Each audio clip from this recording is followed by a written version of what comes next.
చేర్యాల పట్టణ కేంద్రంలో ఈ రోజు స్థానిక అంగడ్ బజార్లోని అంబేద్కర్ చౌరస్తా వద్ద చేర్యాల రెవెన్యూ డివిజన్కై ప్రజా సంకల్ప దీక్ష చేపట్టారు.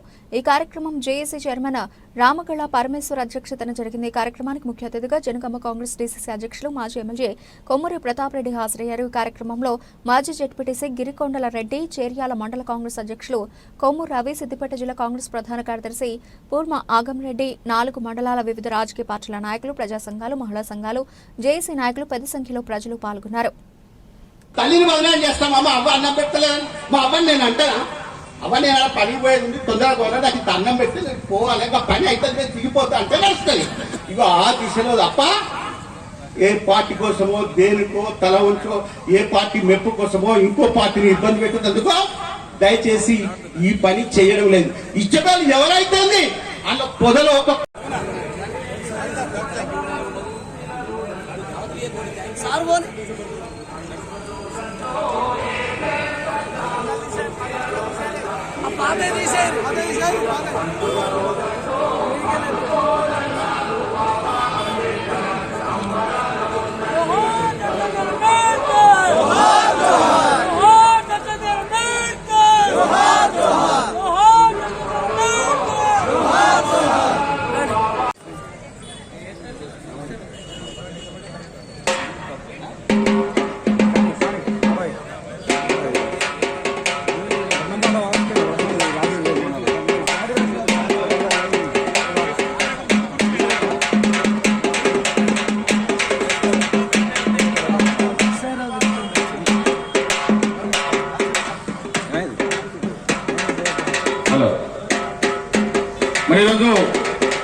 వారు చెప్పినట్టుగా మహిళలు చాలా మంది వచ్చారు ఇక్కడికి. మరి తోల రాజేశ్వరి గారికి, రేష్మ గారికి, లత గారికి, లలిత గారికి, జయ గారికి, విజయలక్ష్మి గారికి, కనకలక్ష్మి గారికి, ముఖ్యంగా ఈ సమావేశాన్ని తన తీయటి స్వరంతో ఇంపైన మాట చెప్పినటువంటి మా అన్నగారు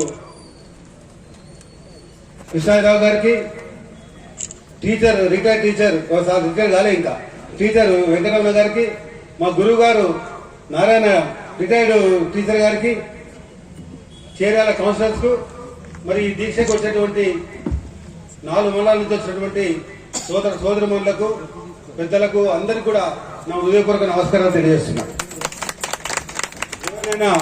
ఎవరైనా మిస్ అయితే అనేది భావించకూడదు. తర్వాత ఈ రోజు నాకు మహబూబ్నగర్ లో ముఖ్యమంత్రి గారి సభ ఉంది. మహబూబ్నగర్కి నేను 4 గంటల వరకు పోవాలి. మరి దానికంటే ముఖ్యం ఇది అనుకొని రెవెన్యూ డివిజన్ కొరకు ఏర్పాటు చేసినటువంటి ఈ సభకు రావడం జరిగింది. మరి గౌరవ పాత్రికేయులకు కూడా నా హృదయపూర్వక ధన్యవాదాలు తెలియజేస్తున్నా. రెవెన్యూ డివిజన్ చేర్యాల ప్రాంతం మీకు అందరికీ తెలుసు.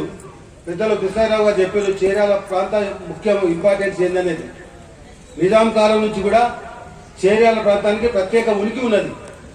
ఇక్కడ ప్రజలకు కూడా ప్రత్యేక ఉనికి ఉంది. ఇక్కడ ప్రజలందరూ కూడా ఉద్యమకారులు. ఎక్కడ ఏ చోట అన్యాయం జరిగినా కానీ ఇక్కడ మన ప్రాంతంలో ప్రజలందరూ కూడా ముందుకు వచ్చి ఉద్యమం చేసి నిరసన తెలిపిన రోజులు ఉన్నాయి.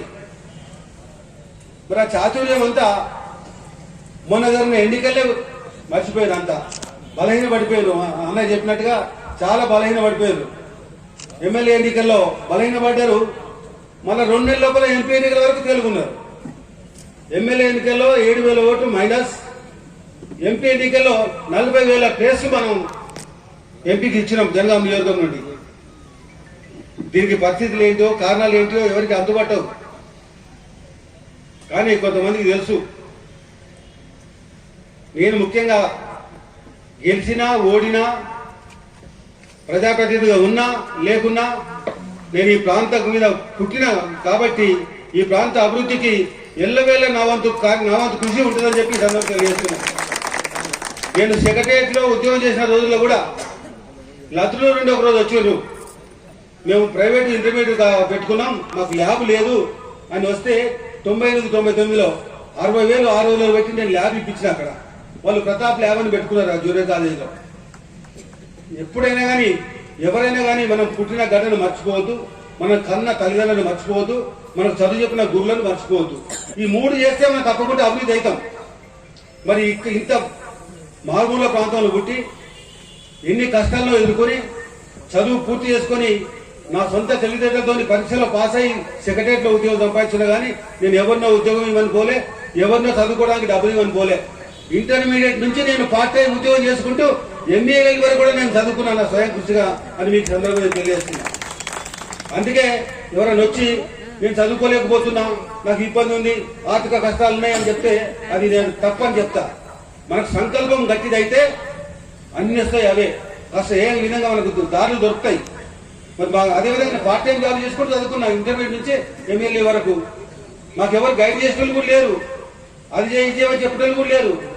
అన్ని భగవంతుడు ఇచ్చినటువంటి తెలివితేటలతోని మరి ముందుకు పోయి ఈరోజు 2001 నుంచి ఈ ప్రాంత ప్రజలకు తెలంగాణకు సేవ చేసే అదృష్టం దొరికిందని చెప్పి నేను భావిస్తున్నా.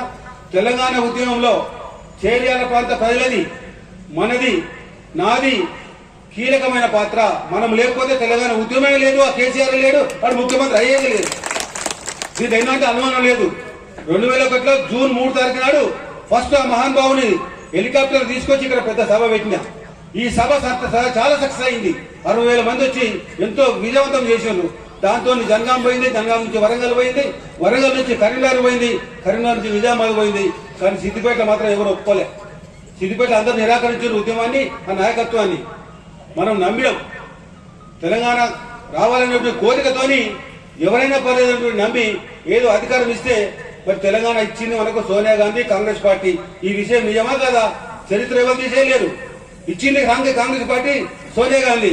కానీ మోయ మాటలు చెప్పి మోసాలు చేసి అనేక కట్టుకథలు చెప్పి పెద్దలు జేఏసీ చైర్మన్ డాక్టర్ పరమేశ్వర్ గారు, ఈ సభలో పాల్గొన్నటువంటి కాంగ్రెస్ పార్టీ జిల్లా పరిషత్ ఫ్లోర్ లీడర్ మిత్రులు గిరి కొండలరెడ్డి గారు, కాంగ్రెస్ పార్టీ జిల్లా నాయకులు కొమ్ము నరసింహరావు గారు, కొమ్ము రవి గారు, సిపిఐ జిల్లా కార్యవర్గ సభ్యులు తమ్ముడు అందే అశోక్ గారు, ఆగం రెడ్డి గారు, పాల్గొన బ్లాక్ జిల్లా కార్యదర్శి అందే బీరయ్య గారు, వేదిక పడినటువంటి జేఏసీ పక్ష నాయకులు, వివిధ విద్యార్థి, యువజన, ఉపాధ్యాయ, కార్మిక, ఉద్యోగ, రిటైర్డ్ ఉద్యోగ సంఘాలు, అదేవిధంగా గౌరవ కౌన్సిలర్లు, గౌరవ సర్పంచులు, ఎంపీటీసీలు, ప్రజాప్రతినిధులకు, పాత్రికేయ మిత్రులందరూ కూడా పేరు పేరున ఉద్యమ నమస్కారం తెలియజేసుకుంటా ఉన్నాం మిత్రులారా.